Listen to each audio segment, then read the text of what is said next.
Hi guys, good morning. So, kagigising ko, nagising ako 9:30. So, today is Friday.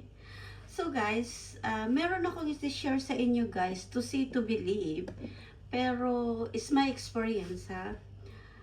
Nakita ko lang ito sa isang content creator na shinare niya. So, ako naman, wala naman masama kung kung tatry ko siya, di ba? So, ngayon, in short term, ito siya. Alam niyo kung anong nasa loob niyan? Sibuyas, ginger, garlic, lemon, and then, finol ko siya ng honey. So, nakababad na ito, mga 3 months na siguro to, na nakababad sa honey. So, wala na siya, paubos na. So, kahapon, nagising ako na sobrang, yung sinus ko, yung lumalabas na yung as in tubig, tapos masama yung pakiramdam, yung para kang lalagnatin.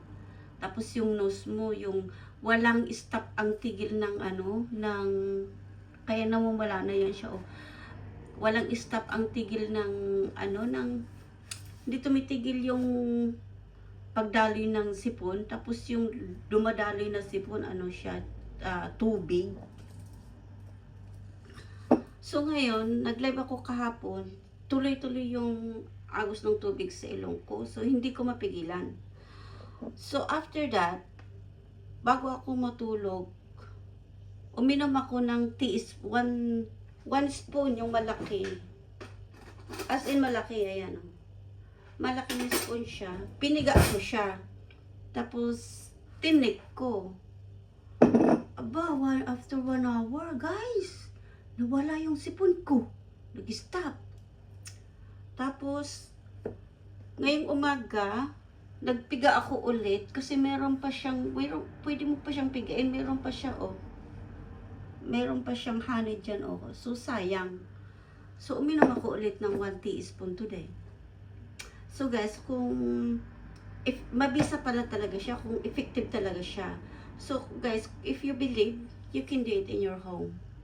Is homemade herbal medicine. So, do it now. Sayang. Yun lang guys, ang na-share ko.